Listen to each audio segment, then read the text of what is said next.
भगवत चरणानुरागी प्यारी सज्जनों, आज हम कार्तिक महीने के कृष्ण पक्ष की एकादशी की कथा श्रवण करते हैं, जो दीपावली के 4 दिन पूर्व पड़ने वाले कार्तिक मास के कृष्ण पक्ष की इस एकादशी को लक्ष्मी जी के नाम पर रामा एकादशी कहा जाता है।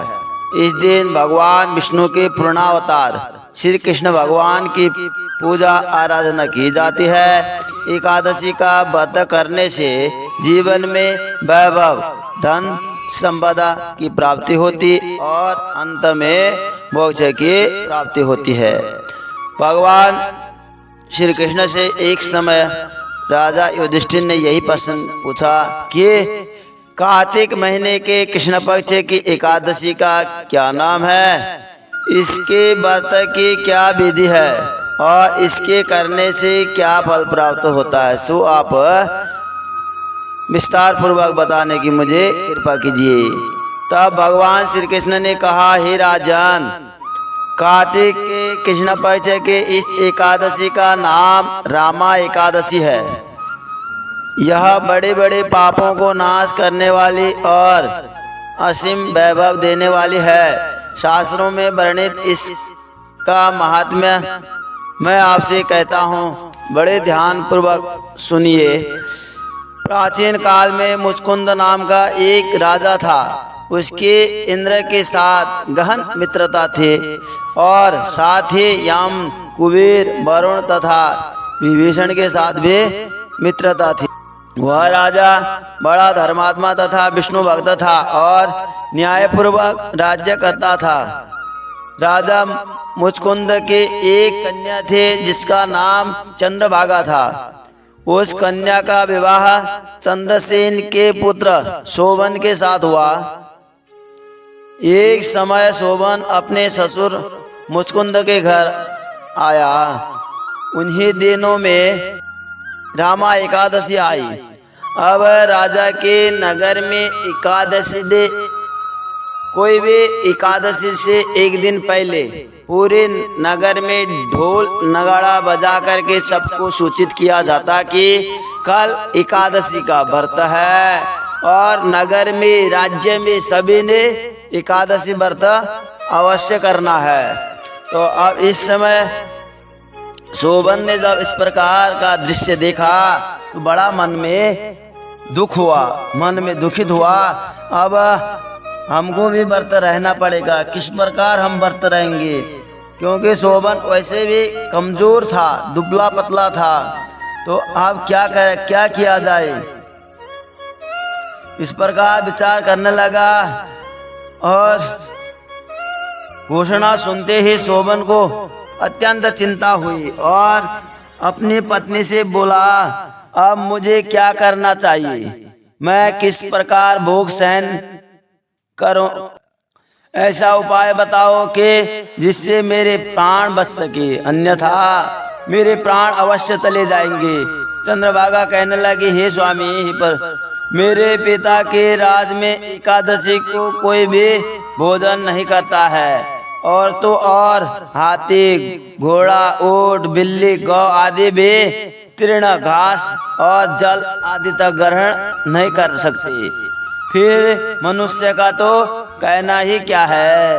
यदि आप भोजन करना चाहते हैं तो किसी दूसरे स्थान पर जाइए, क्योंकि यदि आप यहाँ रहेंगे तो अवश्य ही व्रत करना पड़ेगा। ऐसा सुनकर शोभन कहने लगा, हे प्रिय, तुम्हारे साथ मैं भी व्रत करूंगा, जो भाग्य में होगा वह देखा जाएगा। अंतिम में उसने मन में विचार किया कि चलो सभी करते हैं, एकादशी हम भी कर लेंगे, जो होगा जैसे हरी इच्छा।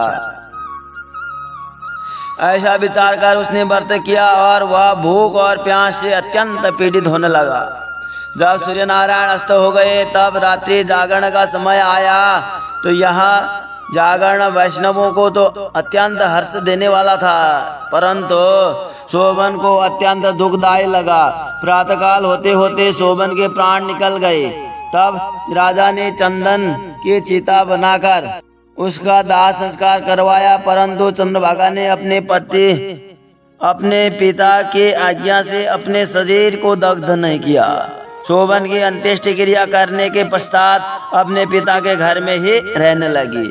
रामा एकादशी के व्रत के प्रभाव से शोभन को मद्रांचल पर्वत पर धन धान्य से परिपूर्ण तथा शत्रुओं से रहित एक सुंदर देवपुर को प्राप्त हुआ। वह अत्यंत सुंदर रत्न और वैदूर्य मणि से जटित स्वर्ण के खंभों पर निर्मित अनेक प्रकार के स्फटिक मणि से सुशोभित भवन में सिंहासन पर आरूढ़ हुआ।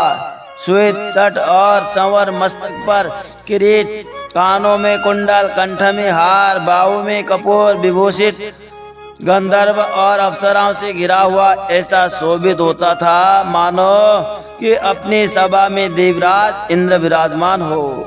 एक समय मुचकुंद के नगर में रहने वाला सोम शर्मा नाम का ब्राह्मण तीर्थ यात्रा करता हुआ घूमता घूमता उधर जा पहुंचा।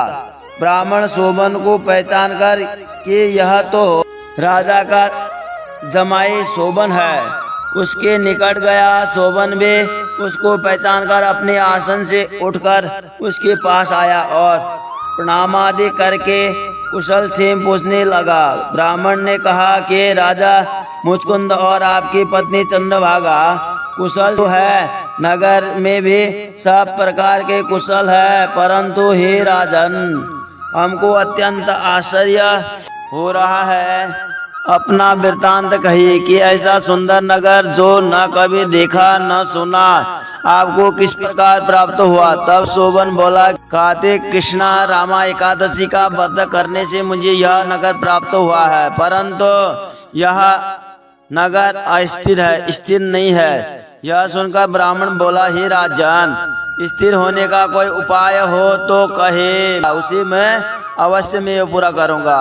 शोभन ने कहा, मैं रामा एकादशी का व्रत अनायास और श्रद्धा से रहित बिना श्रद्धा के होकर किया था, इसलिए यह सब कुछ अस्थिर है। यदि आप मुचकुंद के कन्या चंद्रभागा को यह सब वृत्तांत कहे तो यह स्थिर हो सकता है। यह सुनकर ब्राह्मण सोम शर्मा ने अपने नगर में लौटकर चंद्रभागा से संपूर्ण वृत्तांत कहा। ब्राह्मण के वचन सुनकर चंद्रभागा बड़ी प्रसन्नता पूर्वक ब्राह्मण से बोले, हे ब्राह्मण, यह सब बातें आपने प्रत्यक्ष देखी है, यह स्वप्न की है, स्वप्न की कर रहे हो या? ब्राह्मण कहने लगा, हे पुत्री, मैंने महावन में तुम्हारे पति को प्रत्यक्ष देखा है, साथ ही किसी से विजय न हो ऐसा देवताओं के नगर के समान उनका नगर भी देखा है। उन्होंने यह भी कहा है कि यह स्थिर नहीं है। जिस प्रकार यह स्थिर रह सके वह उपाय आपको करना चाहिए।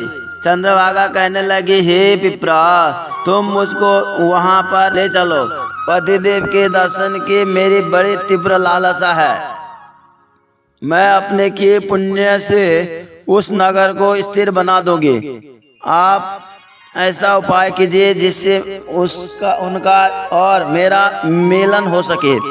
आपकी अति कृपा होगी और आपको पुण्य भी मिलेगा। सोम शर्मा चंद्रभागा को साथ लेकर मद्रांचल पर्वत के समीप वामदेव ऋषि के आश्रम में गया। वामदेव